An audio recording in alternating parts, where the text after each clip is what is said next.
Paranormal Karen, she's so spooky. Paranormal Karen, funny too. Paranormal Karen, she's so spooky. Oh, and did I mention she's funny too? Yeah, cha-cha-cha.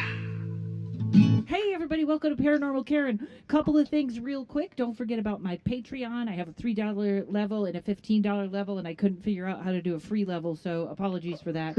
um, also, if you go to the YouTube channel, Paranormal Karen Podcast, you will see my logo. I also am putting up my psychic stand-up shows. And thank you for watching. If you can share those, that's the show I'm trying to get going online. They're a lot of fun. I'm reading people's fortunes and making fun of them. It's terrific. Who doesn't want that? So excited. My guest today, Peter Bedard. Did I say that right? Peter, Good enough. Good yes. enough. Mhm. I forgot to tell you before. Feel free to correct me on anything I get wrong. So many. I don't even know where to start with you because there is so much. Your website is called Convergence Healing, correct? I got that right. You got that, yeah. I got it right in front of me. That would have been so sad if I had gotten it wrong right in front of me. Right? You did good. Awesome. Hypnotherapy, books, teas. I'm going to get to all of it. Your story begins with one of my favorite topics that I don't know if I've had anyone on to talk about. Your life changed with a near-death experience, didn't it? It did, yes. I was slammed into the back of a parked semi-truck. Oh, I hate it when that happens. Right? Don't you? Oh. Yes.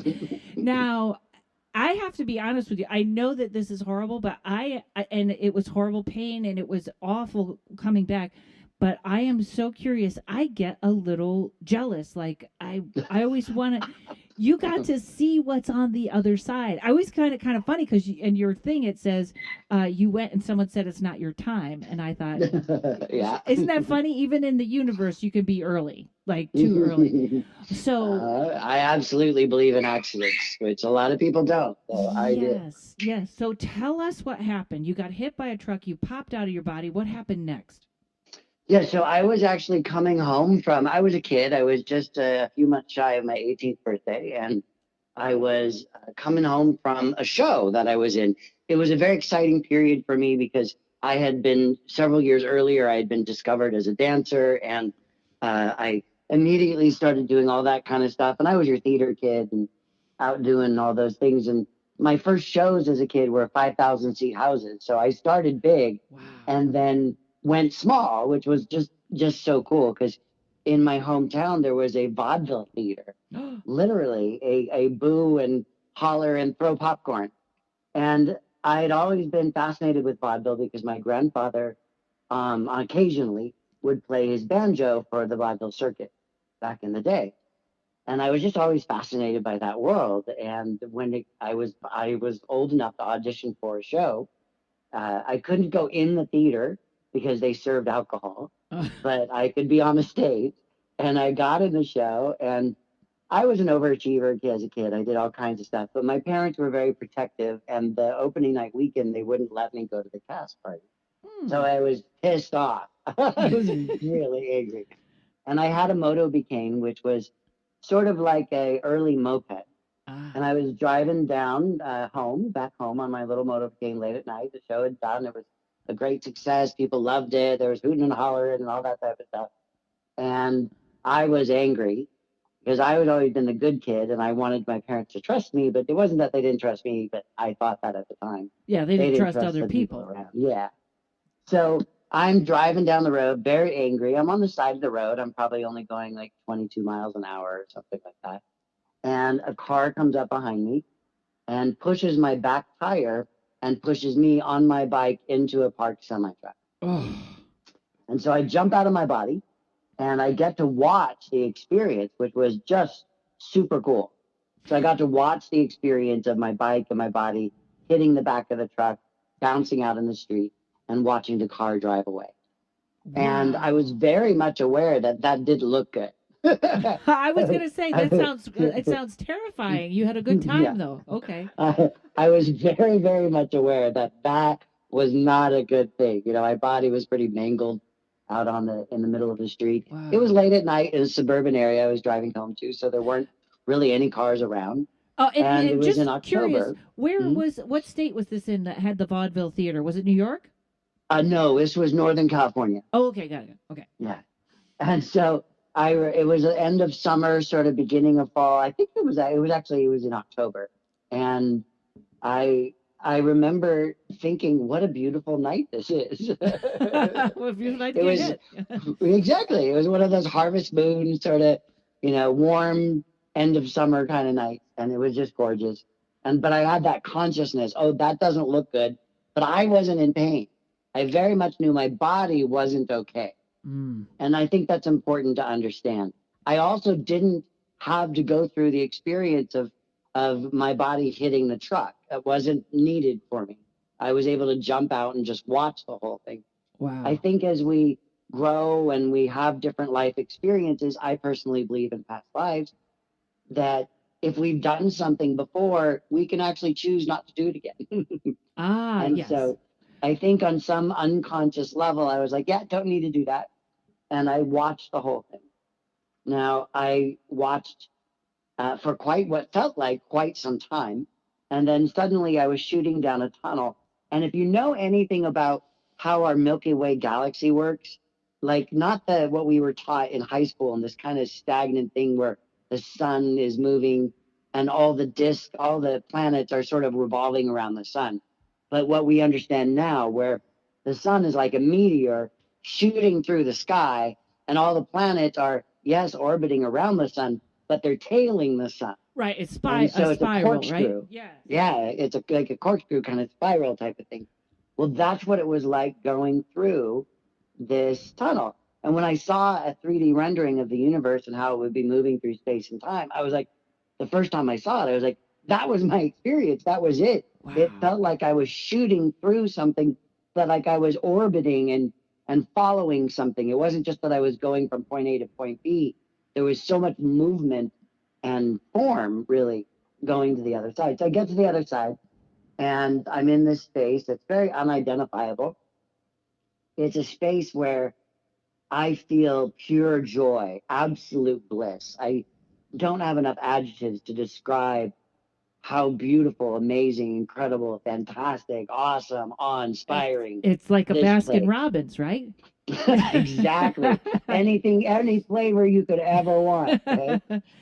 Wow. And everything was kind of white, sort of like what they talk about in the movies, but it wasn't. There was this sort of rainbow, translucent, oily, when you look at water and there's oil in the water, like as a pool when I was a kid, I could think about that. Somebody jumped in the pool and there was oil. And the water would have that sort of reflective rainbow kind of quality in the water from the oil, right? So everything was white, but it was shades of white and brilliant color within, kind of like looking into a prism. Wow. And it was beautiful. It was stunning. And I was aware that I was in a defined space, but I couldn't find a wall or a floor or a ceiling. So the space felt infinite, and yet at the same time I felt like I was contained, like I was held in this experience. And I was there for some time, and I remember thinking, well, where the hell is everybody? I thought that I would see my dead grandmother and my dead dog and all of these type of people that have gone, my ancestors, right? I finally get to meet them or whatever, and nobody was there. And I was really curious. I wasn't angry. I was filled with bliss, but there was an absolute curiosity to the experience. Wow. Then suddenly I was thinking, where is everybody and why aren't people here and what's going on? And I'm so curious. And I feel like I'm exploring this place, trying to figure out where I am. And then I turn around and there's this sort of person that's present there, but he looked like a hologram. So and I always use, pop culture references.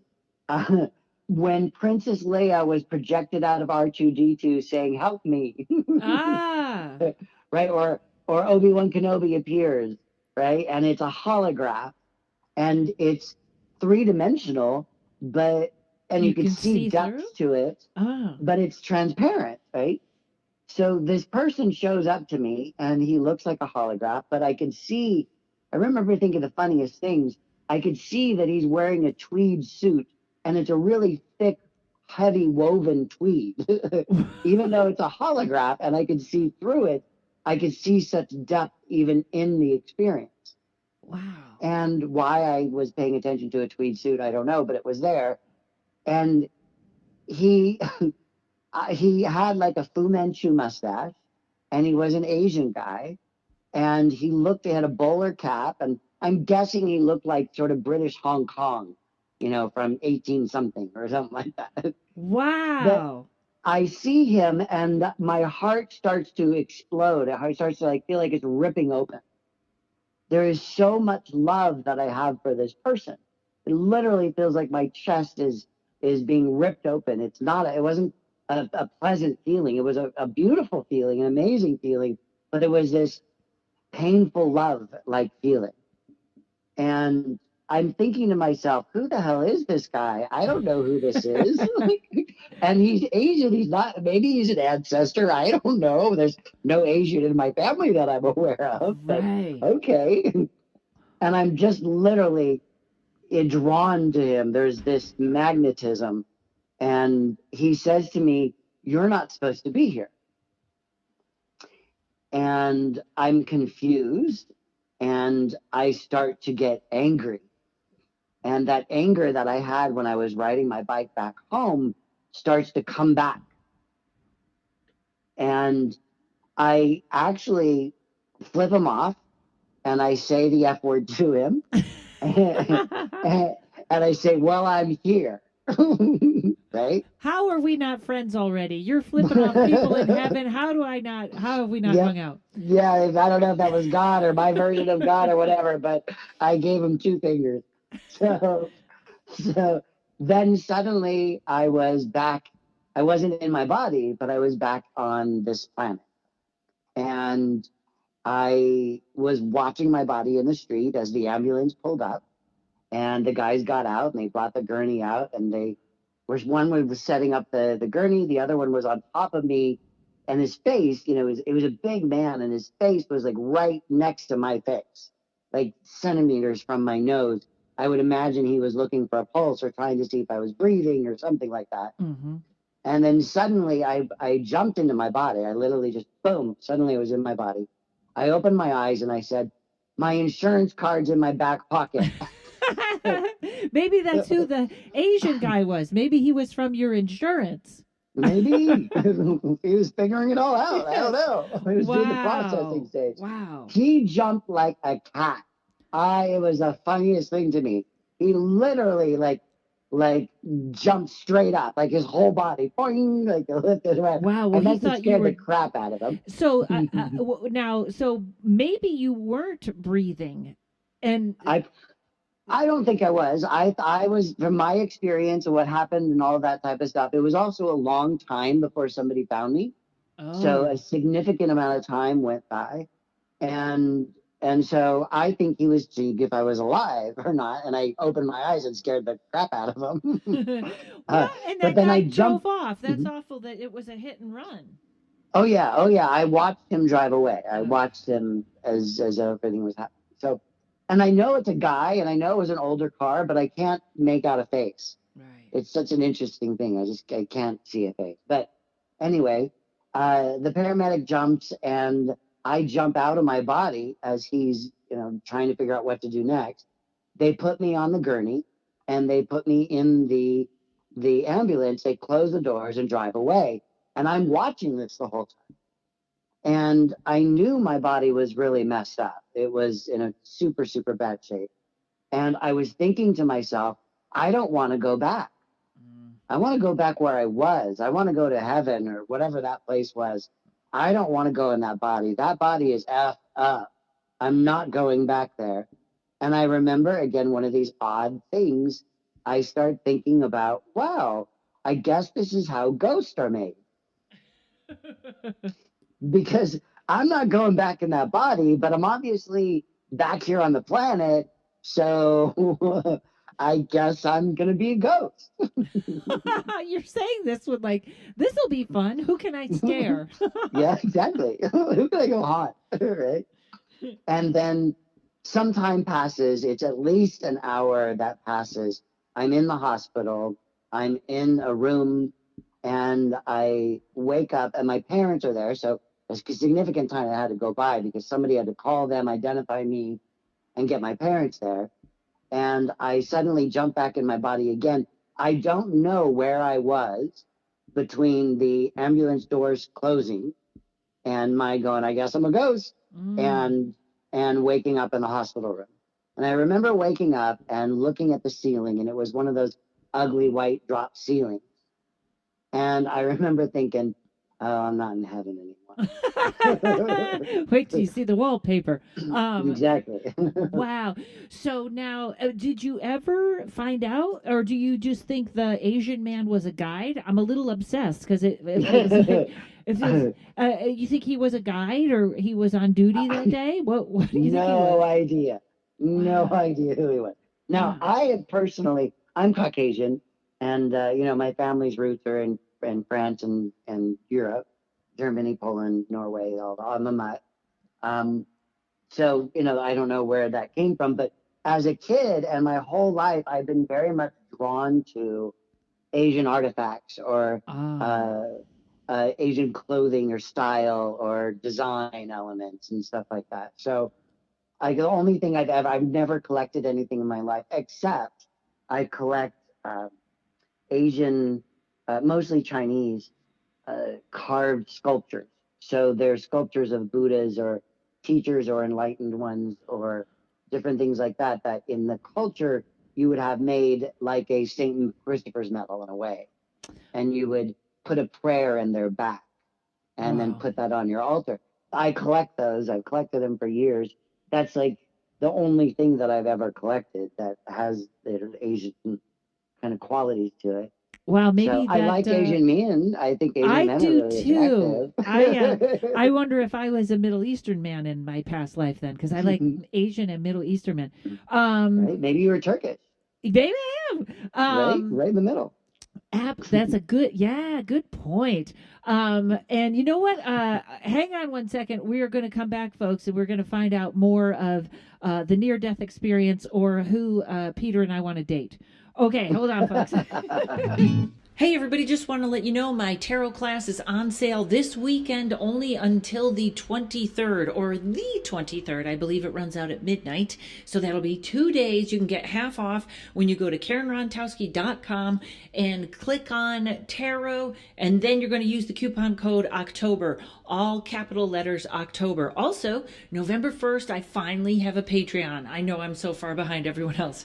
It is a tarot and psychic development. So it's going to be some paranormal, but mostly tarot and psychic development. I'm going to be putting up classes myself that are tarot classes, and we're going to be doing meditations and psychic exercises, and there's going to be homework and all kinds of fun stuff. I'm also going to have guests come on and tell us about their process, how they do their thing. So November 1st, the first class will be out. November 4th, patreon.com/Rontowski. So we're back. We're on the air, but Peter, two things I have to tell you. Number one, a ghost in the machine is I have had trouble with all my iPads. I have had trouble with my printer today. I had trouble with my phone and now my recorder. So it is a strange day. I had such a hard day, and I was like, this is the guy to talk to today because I love this near death experience stuff. So Well, maybe something's trying to connect with you. Oh, that's true. Nice Yeah, work. maybe it's Nice looking. job. There you go. Maybe it's looking for a way to get your attention. You know, it could be a couple things. I've been working on mediumship and stuff, but you know what? I have a very strange neighbor that's getting stranger, and maybe it's not. Well, I'll cleanse this place. Let's leave that there. I'll cleanse this place later. See what happens. Good job. Yeah. Yes. But good call. Maybe my printer will work again later after I do a saging. Sure. Yes. You now you I read one near death experience that sounds a little like yours. The lady popped out of her body and she had stopped traffic and she could see all the people in their cars just Hmm. like, oh God, who was this idiot that had an accident? And she saw one woman who was praying for her, and Yes. she I know that yeah, story. Great story. she got the license plate and went back and Hmm. found the woman. That's such Hmm. a great story. Can you That imagine? is. Yeah. Although you could go to the guy, you hit me on my bike, and then I don't think he'd be as happy to see you. You and Right. the police. Um, so now you're back in your body, Yeah. and did you? When you're in the hospital. Did you stay in your body at that point? Yeah, I've so there's an interesting phenomena that happens to people who die in before sort of their adult years. So I was an older kid, but I was still a kid. So anybody before 18 or 21 in those younger years, there's a phenomena that doesn't happen all the time, but the phenomena happened to me, and I didn't understand it for years. It's this desire to go back to the candy shop. So it's this desire to go back to that place of bliss. Mm-hmm. So the majority of my life after that, even though I wasn't suicidal, I was always, there were four times I almost died after that. There were four times where my health uh, became a big problem, and I had to make a choice. Am I going to die now and I want to walk through that door, or am I going to stay? So I would unconsciously do things. I wasn't like a big risk person or, extreme sports or anything like that, but I would find myself in situations where I could have stepped out if I wanted to. This is pretty common. I have a friend whose mom had a near death experience, and in a way, it ruined her life because she didn't get to the other side of, you got to do whatever Mhm. you're here to do or enjoy what you can here. But that's interesting. When you say you kind of went to the door, did you pop out of your body, or it was more like, I know what's going to happen if I go? No, yeah, I just knew, I had developed a problem living in Mexico and having food poisoning all the time. Uh, I had developed a problem with dehydration. So I had dehydrated several times so severely, and I don't show symptoms of it. My body just doesn't show symptoms until it's a problem. So there I am in the hospital, delirious, dehydrated, my heart's not working well, stuff like that's going on. And I knew that I could have opened that door. I knew I could have checked out. mm, And I had to consciously say no, even though I really wanted to. I had to really consciously say, I'm staying. Now, when I was on the other side, I didn't get that wonderful experience of a life review or having a choice to come back. I was really angry when I came back. mm. I felt like I had gotten kicked out of heaven, like I was unwanted or I wasn't worthy. So it took years for my adult brain to kind of go, wait a minute, you didn't get kicked out. It wasn't your time. That's what they said to you. You can't be here, right? Yeah. I took it in my adolescent brain as a rejection. Hmm. So it took me a long time to work through that. I was the guy that told God to F off and that I was kicked out of heaven, right? So Yeah. where was I going to go? So when these secondary experiences happened, like my close to death experiences, I call them, that when those happened, I'm like, well, where am I going to go? I'm going to go to hell. Heaven doesn't want me, That's fun. right? When you were there and you did that, um, Mhm. did was there a different ripple in? I don't know how I'm trying to ask this, but I know whenever people have near death experiences and they sort of have that feeling of oneness and stuff, and I Mhm. wonder if when you bring in anger or profanity, if it changes the frequency there, or did everything kind of stay the Absolutely. same? Okay. No, absolutely. I didn't fit anymore. The anger in that place didn't belong.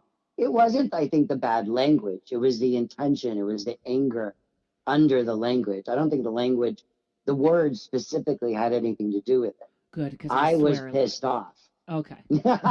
Well, I'm also a therapist, and they've done these wonderful studies that say that people that discovered that people who have foul mouths Mhm. are actually more reliable, more honest, and more trustworthy. So That's swear awesome. away. Bullshit.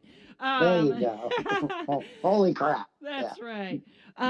Okay. Wow. So now, when you come back into your body, you're in a lot of pain, aren't you? Oh, tremendous. Yeah, I had shattered my left knee. Ugh. So the kneecap was a very unusual injury. The kneecap had been preserved. So the kneecap was fine, but my knee had doubled onto itself. Ugh. So the top of the bone going into the knee shattered from both sides. So both bones leading into the knee, about 3 inches of that bone going in on either bone was just in pulverized. It was made into little tiny pieces. Wow. And so they ended up doing this very exploratory sort of progressive surgery at the time. They ended up flying, delaying my surgery. They had 14 doctors who worked for the NFL come in and observe my surgery because, again, the injury was to the back of the knee and all the bone, not the front. So most knee injuries are from the front. People fall, they land on their knee, right? Mhm. Their kneecap breaks or whatever it is. Mine was the bones leading into the knee cavity. So they flew all these surgeons in, and the doctors were amazing. They literally glued the majority of my bones back together. There were little pieces of bone attached to cartilage or ligaments, and they were able to literally glue them all like a puzzle back together. Wow. I I only have 4 pins in my knee, so they were able to do the majority of the reconstruction. My entire knee was blown out as far as the bones coming into it. So they did a brilliant job on that. I cracked 5 vertebrae. I split my wrist in half. I lost all the nerves in my right hand where the wrist split open, and I had undiagnosed brain damage. The doctors didn't even think to test my brain after I just slammed into a parked semi truck. Wow. Wow. If I had not had my helmet on, I would have been dead.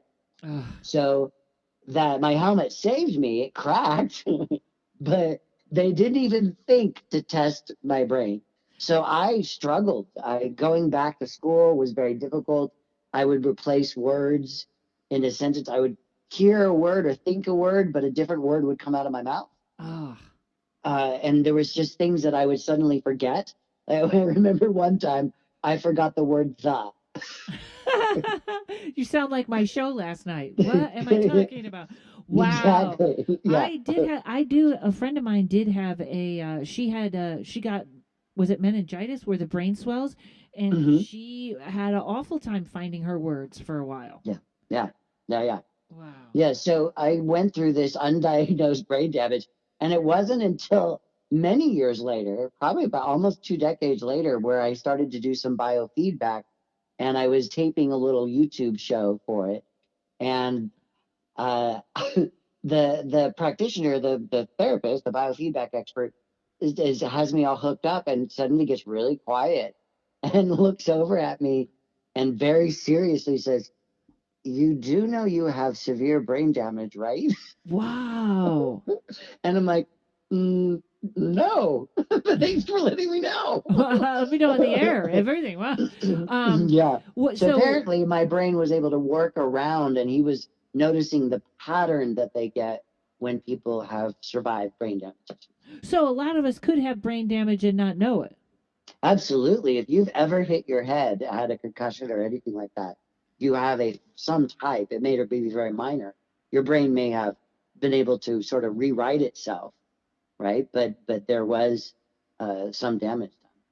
Wow, that's I just find that fascinating that the brain just was going to fix itself. Oh my god. All right. It did. It did. And you're actually a hypnotherapist now. Does that sort of lead to what happened there? I am, yeah. So my early career was actually in design. So I did a lot of work with manufacturers. So I wouldn't design the product. I would design the home for the product. So I would design showrooms and things of that sort. Ah. And I was really good at it, but I was never really fulfilled. It was fun. I liked it, but I didn't feel like, oh, this is my life purpose, you know? Mm. I stumbled for years because I had lost my life purpose when that accident happened. I was to be a dancer. I was discovered as a dancer. I was a natural, like basketball players have a body for basketball, or football players have football player bodies. I had that long, lean, turned out hips, turned out ankles. I had that body that would, if I was in, the Soviet Union back in the day, I would have been recruited for the Bolshoi, right? Mm. So my dreams where I felt at home, where I felt safe in the world, where I felt like I could be me and have my highest level of, I guess, performance or understanding or feeling home, was when I was in the dance studio. Right. And that was taken away from me. I lost my life purpose. I lost how to communicate with the world because I had learned to communicate through movement and dance. I was aimless for decades. And I did this career because I was good at it, and I liked it, but it really wasn't something that was in any way fulfilling. Right. And then finally, I stumbled through life. I went to college. I got a degree that I don't even care about. I did all kinds of stuff.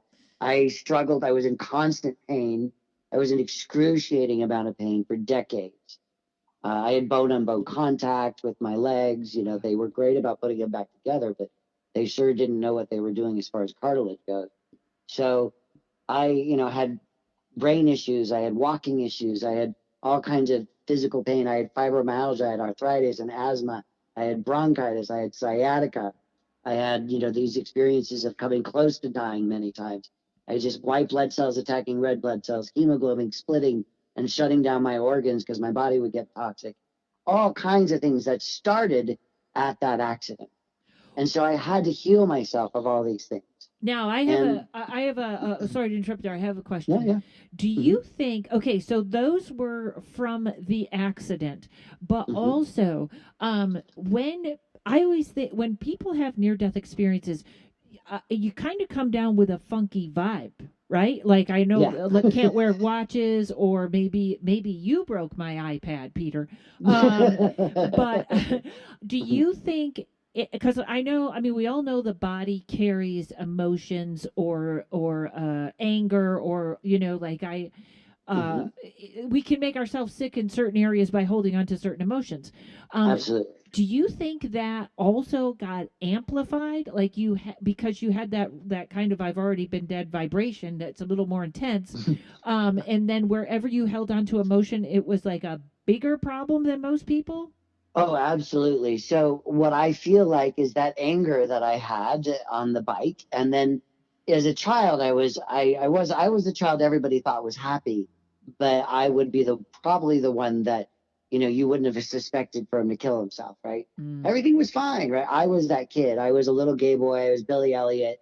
My dad was a Marine, right? Who didn't, who barely finished high school, tested out of high school. Like I came from a very working class family.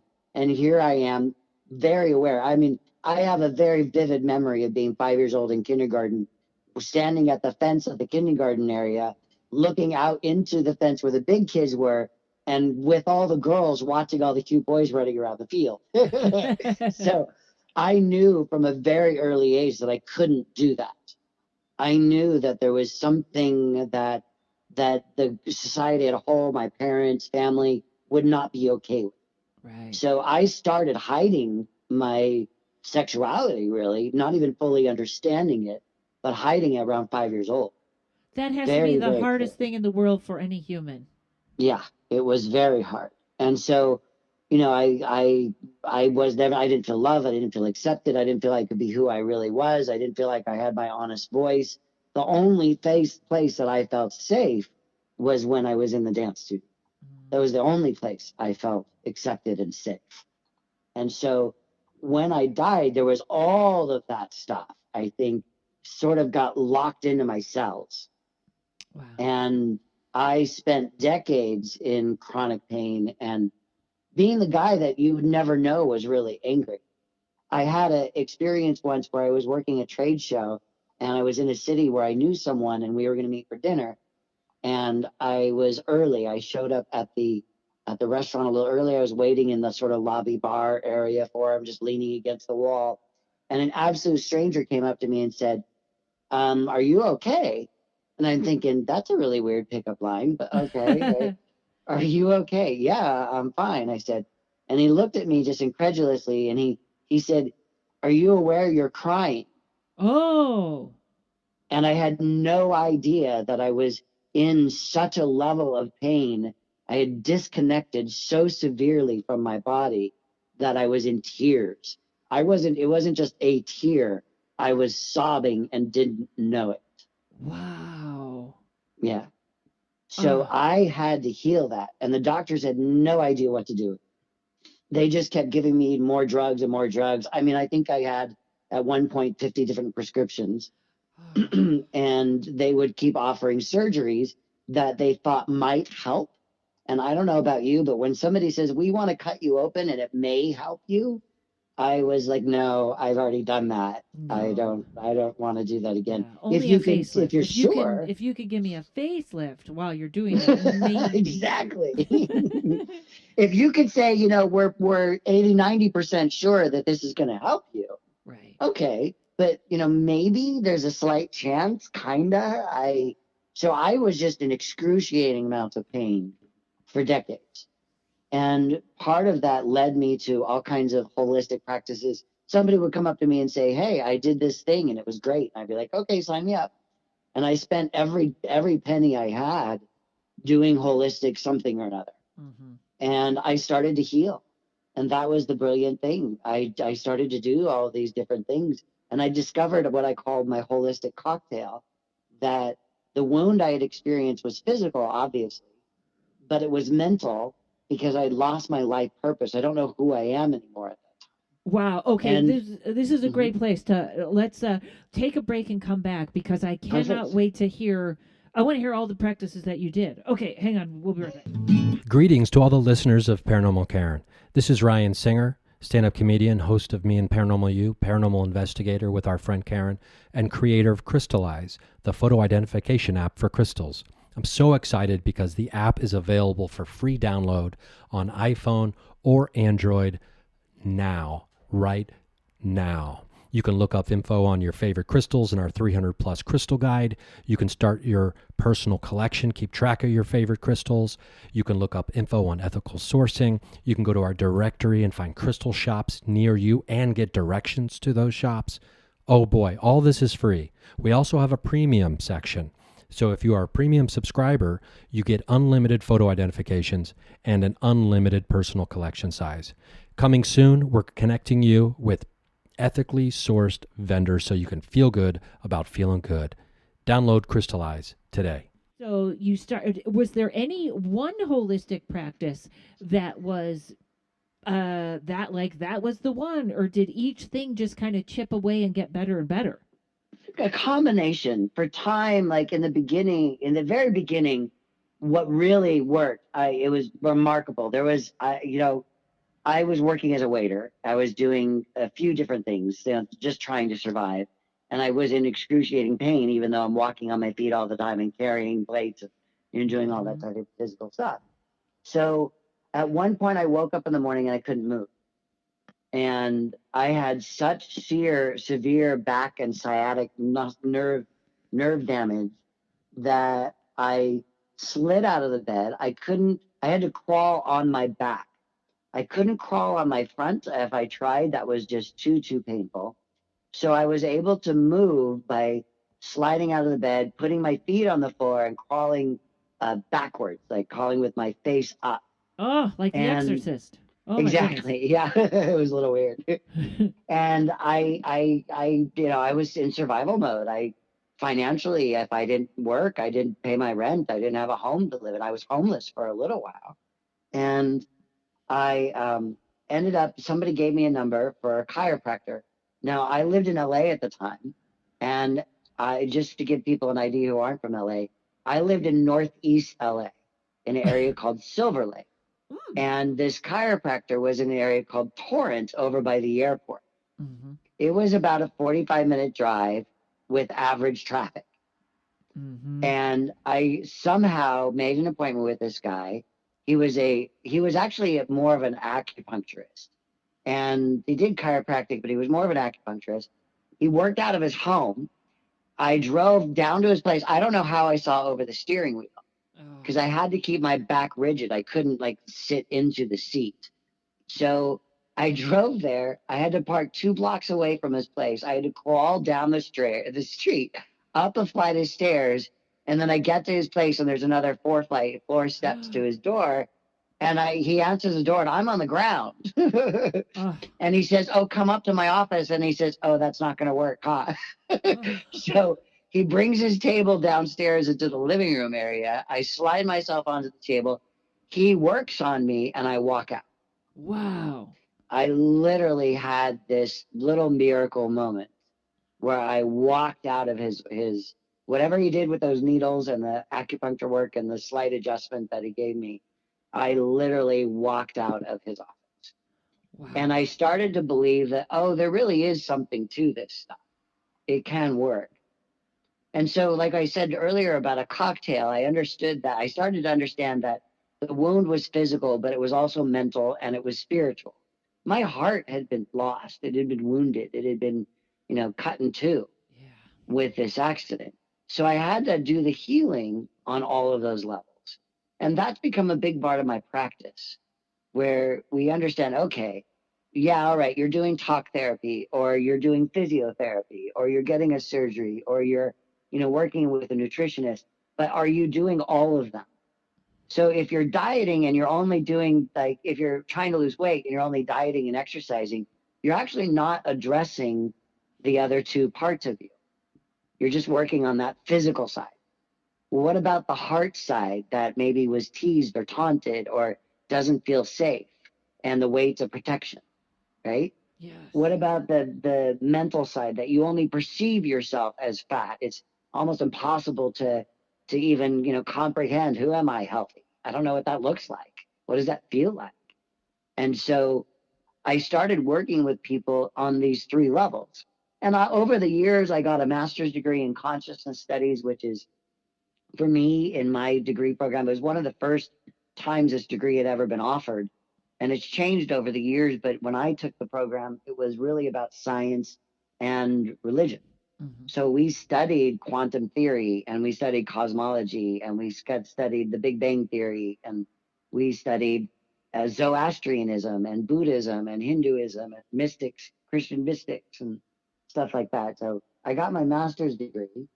And then I decided to go and because I was understanding how important the brain is, and training the brain, teaching the brain what we can perceive, we can achieve, right? Right. If you had to do that to be a comedian, right? Yeah. You had to first be able to see yourself, mm-hmm. right? And it's kind of like riding a bike. You saw some kid riding the bike, and in your mind, you put yourself on that bike, and you saw yourself. Yeah. And so this idea of using imagery or hypnosis or these types of things, and learning to discipline the brain, because our brains get hijacked by our pain. And if that's all we are thinking about, it doesn't matter, what else is going on. Your brain calls the shots. So if your brain is in stress and it's creating cortisol, it's going to totally destroy whatever goodness you're producing in other ways. Wow. Yes, it really is. Everything is about reprogramming the brain or the subconscious, isn't it? Yeah, it's a brain. I think it's a threefold method, and it all has to be done at the same time. And that's part of that whole holistic cocktail that I talk about, right? If you are working on healing your body, what is the physical thing that you're needing to do, right? Maybe you just need to dance or sing. Maybe you need to hug a tree. Maybe you need to, go on a hike. Maybe you need to get massages. What's the physical thing? What's the mental thing? Because if you're thinking one way that's against the pain, you're not going to heal. So how can you think towards the pain or possibility? And then same on the heart. That's why I love when I was asked to do the paranormal, right? Mm-hmm. I think a lot of the paranormal world has to do with your heart. If you're thinking too much, your skill of opening up as a medium or whatever, it's not going to do it. Right. So you have to tune in on that heart level to your healing. So what's the spirit heart solution that is supporting your healing, and are you engaging in that process? Wow. And when you help people, because this is, everybody knows that listen to my podcast, for years I felt like, all right, just regular talk therapy is close to done. That's not gonna be much longer. Even my therapist does all kinds of integrated body testing, Yeah. neural feedback and stuff. So when people come to you, do you have this sort of big playbook that you can pull from, right? Absolutely. Yeah. It's become, the process I used on myself to heal myself, this process of talking to the pain, giving the pain a shape and a form so that the brain doesn't just shut down. Because if it's just overwhelmed, the brain shuts down. You just go into survival mode. But if the pain's a blob named Bob, then, oh, I can see Bob. I can deal with Bob. I can hear Bob. I can communicate with Bob. So my brain stays active instead of shutting down. Hmm. So this process of connecting with the pain, giving it a name, a shape, and a form, understanding it, it's suffering. Parts of us that are suffering, we normally get mad at. I hate this. I don't like this. I wish this would just go away. We say really cruel things to the parts of us that are suffering, whether it's anxiety, whether it's a physical thing, or it's a heart based thing. We say terrible things to. Wow. And I'm going to encourage anybody to, if they're doing that, oh, I hate this part of my body. Well, if I was that part of your body and I'm with you 24/7 and you talk to me like that, I'd be flipping you the finger too.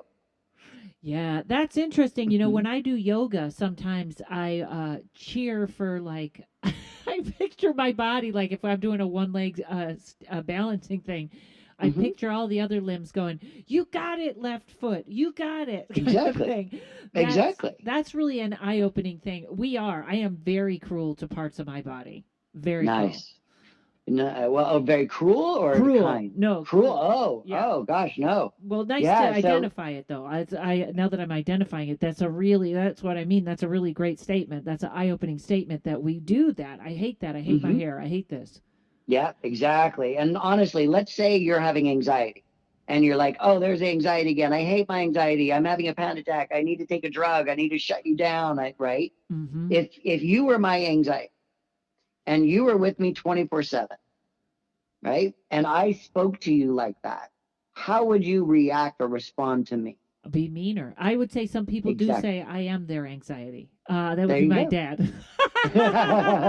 No, Well, that's yeah, he interesting. can blame it, but that's not a truth. Yes. So I ask people to actually love these parts of themselves that are suffering. It's suffering. It needs more love, not less. It needs more kindness and compassion, not abuse. Interesting. Okay, so I have a shoulder injury. I don't have a shoulder injury actually, but I have a shoulder that doesn't always cooperate when I do There you yoga. go. Love that. So the would I give it a name or just cheer it So on let's or? do it. Are you Okay. ready? Let's Yep. do it. Okay. Okay. I want you to just take a deep breath and close your eye. We're gonna go fast. You do. You sometimes it's nice to go slow and Okay. timed out and all loosey goosey and meditative and all that, but we're gonna go fast. Okay. So first thought that comes in your head. You ready to do that? Yep. Okay. In thinking about this pain that's in your shoulder, I want you to give it a shape or a form. Okay. The only thing is, it cannot be a living human being. It could be a younger version of you. It could be a blob. It could be an outline. It could be a square, a geometric pattern. It could be anything like that. How does the pain in your shoulder show up? It shows up as a blockage. Okay, I'm seeing it as like a black blockage that isn't supposed to be there. great. So there's a black blockage. And this black blockage, what's the first name that pops into your head for it? Steve. Steve. So this is Steve the blockage. All right.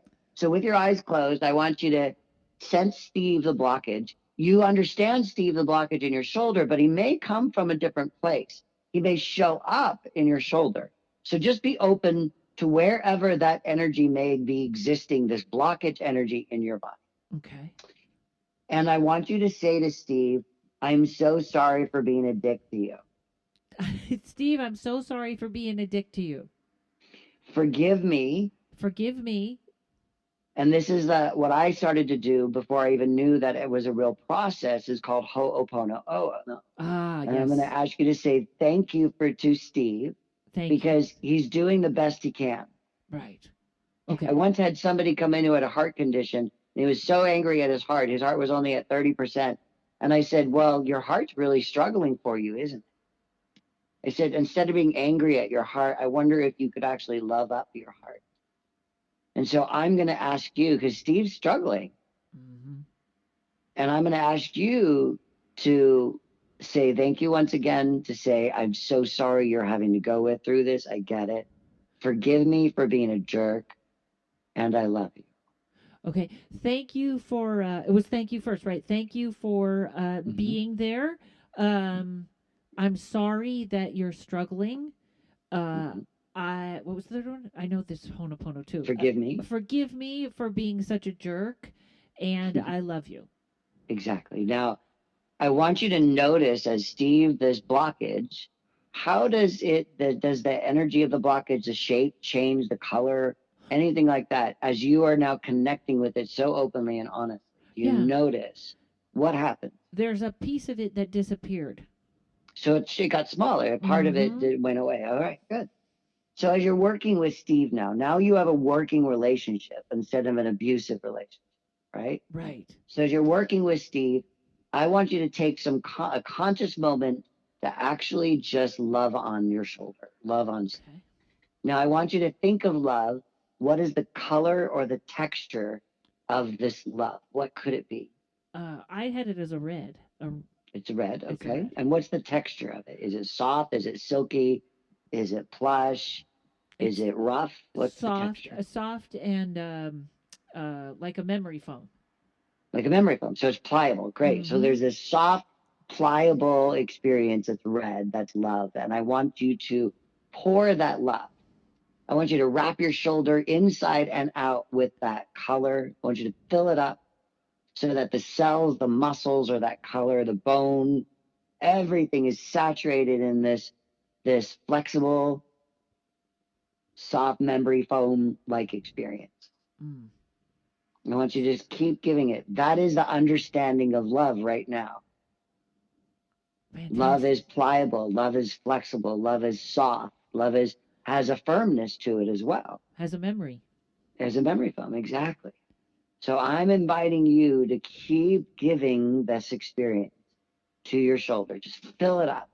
And think about even the space in the joint of the shoulder and the ligaments and how they connect into the shoulder. Go into the cells, the bone, the insides of the bone, that marrow deep in your bone. And all cells have such space inside of them. So I want you even to think about the space within the cells of your body being filled up with this memory foam red softness. It already has more flexibility already. There you go. Good. Wow. So now you're already working with it, right? And it's not being ignored. It's not being abused anymore. It's showing up. Now, the next thing is, again, all healing is physical, mental, or spiritual. So as you're developing this dialogue, I'm going to encourage you to develop a way to communicate with Steve. You already are, but it could be a language pattern. It could just be a sense of knowing. It could be psychically. But I want you to say to Steve, this blockage that's changing, I want you to say, what can I do physically to support you in the continuation of this healing? What can I do continually to support you in this healing? Exactly. That's interesting. Change something about one of my pillows. Okay. So there's a specific request that came in. That's a body request in how you're sleeping. And a particular pillow Steve finds irritating. So I want you to take that into realm. And I'm going to ask you to listen as we go forward with all of your senses. So I want you to not only listen with a sense of feeling and with your ears, because you may hear a word or a sound, but I also want you to listen with your heart. I want you to listen with color and temperature and texture and sound and smell and taste, because this part of you has full access to all of that communication. And as you're having this conversation, a smell might come in, or a picture, or a sound. So the next question is, what can I do in my mind and my thoughts? The way I used to think, that was that mean way. I'm thinking differently now, but I wonder what I could think about that's going to support in the healing of the shoulder. And so as you ask that question, what pops in? What was very interesting as you were explaining that is sometimes when I'm connecting, when I'm doing tarot, The way I know I'm connecting is I have like a hot flash. There's like a hot connection, Yeah, and exactly. that's exactly what I got. I got that like a hot connection. Right. So Steve is communicating with you and saying, yes, we're tuned in now. Mm-hmm. Right? We're connected. We are on that level of one, of connection, right? Of all of that really good listening type of stuff, right? Mm-hmm. So that's great. So, and on that mind level, I'm going to invite you to put your mind in that place that you do when you do your tarot work. Okay. So I'm going to invite you to do that right now. Yeah. Okay. I'll give you a moment. Okay. All right. Good, you there. Yep. So then on that spirit level, right? I use spirit as a way of saying heart, connection, oneness, tuned in. I get away from religion and just on that idea of connection, of the heart level of being, all right? Mm-hmm. So on that heart level of being, to ask this part of you, what can I do to continue this healing, to continue this support? What can I do on that heart spirit level? And just listen for the answer. It's talking about just to relax, that I carry so much stress in my shoulders and my neck, to just relax that, to be aware, to relax that and let that go. Awesome. So it wants you to take the time to physically be present in your body and to be aware of your body. And as best you can, to let go. And this is because this is a heart level thing, a spirit level thing. This has to do with faith. This has to do with trust, right? Mm-hmm. Can I listen? Can I allow what I know is already a possibility of my healing to be there? Will I do the mental, physical, spiritual work, right, that I've been given? So I call this a prescription. Steve has given you a prescription, a recipe. This is your own personal healing cocktail. So in your mind's eye, as you're communicating with Steve right now, I want you to have that moment of that hot flash of that connection. I want you to have that experience of that spirit listening. Oh, I'm carrying a lot of tension and Steve's having a hard time releasing it. So I need to participate in that. And the physical part as well. I want you to see yourself in your mind's eye, in the movie screen of your mind, doing each of these activities. And as you do them, I want you to check in and just notice Steve. Does Steve get bigger or smaller? What happens to Steve the Block? He changes color. Changes color, right? So Steve the Blockage is actually trying to help you. He's the canary in the coal mine. He's saying, hey, there's all this stress that you're not dealing with, and I'm having a hard time continuing. If you do these things consciously with me, we can heal this. Is that a correct understanding? Yes. Great. Are you willing to make that commitment to Steve? Yes. Are you willing to make that commitment of doing these things that he specifically requested? Yes. All right. So I want you to, however you do it, I want you to have some form of a handshake. Okay. Can it be a high five? Yeah, great. I don't know why that came in really fast, but high five. Okay. Exactly. That's Steve communicating. Hey, high five, right? Yes. So I want you to thank Steve once again. And I want you to let Steve know that anytime that it needs to get your attention, anytime they need to get your attention, you will pay attention and you won't just bulldoze through. Yes. Okay. You will pause. Go ahead. I'll say thank you, Steve. When you need attention, I will pause and breathe and release and put that love, memory foam love back in. Exactly. Ah. And how does Steve respond? High five. Perfect. Right? Yeah. Now, these conversations for me are constant, organic, ongoing conversations. Right?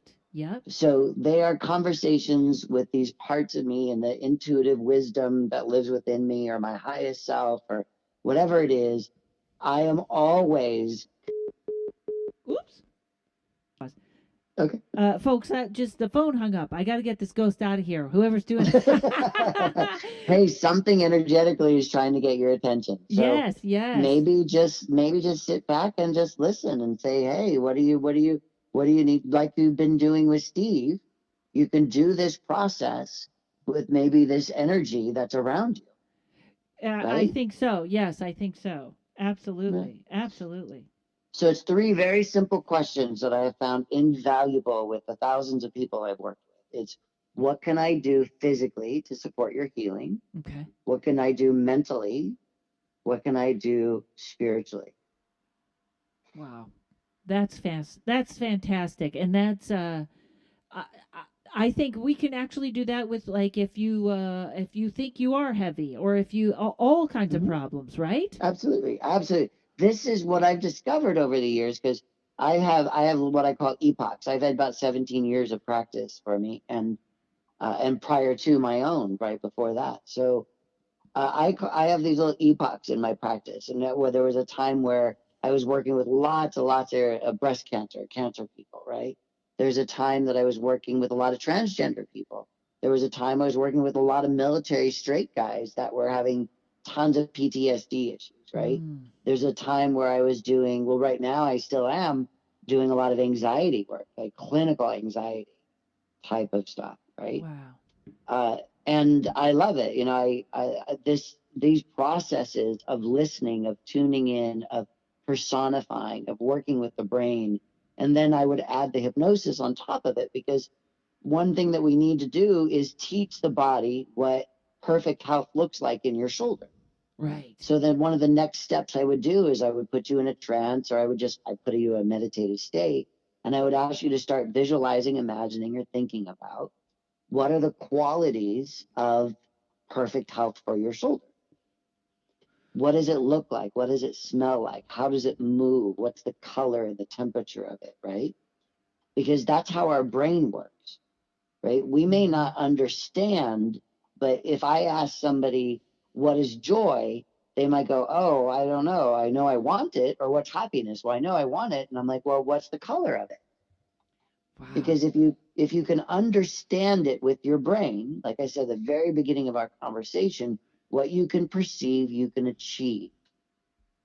So if you want to create something in your life, it's important to teach your brain what it looks like, and the brain works on your senses. The entire brain is tied into your senses, Hmm. and the senses are color, temperature, texture, sound, smell, and taste. We're almost out of time, but I have to tell you, what I love about that is so much too about what you're talking about with your brain, is there's been I have had, sometimes we are the where our thoughts or our even how we want things to work out, like with love. A lot of people, including myself, sometimes always see it ending badly, and Mm-hmm. that is what you have to reprogram. And what I have been doing is just actually just keeping the when I guess when I want to daydream or when I want to manifest, I go to what that show that I'm doing, the psychic stand-up show, looks like. Mm-hmm. And since I was like, just keep your eye on that. Just don't, you don't have to have a million things, Yeah, keep your eye on that. It perfect. seems like that show's been popping up everywhere. Or people like, will you do that during the show? Absolutely. It is that, I love that. It is that, see it and see it going well. Exactly. And so I could just simply, if we're going to use the tool of your brain, the success in your show, right? Mm-hmm. Let's say the success for your show playing out its full potential, right? Yep. What is that very quickly without thinking about it too much? What is the color of that? It's so I don't know if this is bypassing, but it was last night. It was Great. last What's the night color? that I would say it's orange. It's orange. Okay. I want you to say orange like what? Um, Orange like orange like smoke. Orange like smoke. Okay. So I'm going to invite you to engage with that orange color Mm-hmm. and that smoky quality of the orange as much as you possibly can, Excellent. Okay. because that is the understanding of the success. That is the understanding of your success. So the more you engage with it, the more you are being with it, the more it's coming into the world. Wow. That's great. That is fantastic. Um, Got it. Oh my God, Peter, I could talk to you forever. Uh, I apologize. I have to cut this now. I actually have something right on top of this as we're recording, but this is fantastic. Tell people where they can book sessions with you, right? Yeah, yeah, absolutely. I've worked online for decades because I've had the blessing of being able to teach around the world. I've had clients in Spain and Peru and Ireland and Asia and lots of different places. So people can work from with me from anywhere they want over. I tend to use Skype, and they can find me at convergencehealing.com. That's ConvergenceE healing, convergencehealing.com. I have a lovely little tea company if they're interested in that, and that's just convergencehealingteas.com. And a And book then and classes, right? and but yeah, absolutely. So I have a book. I was so blessed with being published by Simon and Schuster on my first book. Oh, So, and that book is again the same as my brand, Convergence Healing. You can find it as an Audible book. You can so as an audio book on Audible. You can find it on Kindle as a digital, and you can find it on paperback on Amazon and Barnes and Noble and all those great places. and real quick, So tell people your classes. So I have actually several of them recorded right now on YouTube. I like to give things away for free because I think that although I like to be supported financially for the work I do, I also know that not everybody can support or can afford it. So if you go to YouTube, I have a channel on YouTube, and it's just youtube.com/convergence healing. Hmm. And they can see a ton of classes I have on there, as well as some upcoming classes for soon in this year on my website. Oh, Peter, thank you so much for coming on. Absolutely. It's just a joy. I'm so glad I got to meet you. Maybe someday I'll be doing comedy your way, and I can meet you, and we can get a big hug in person. Yes, I love that. All right, everybody. Thanks for tuning in. Thanks to Mike at Uno Rising Media, and folks, I'll see you all next week.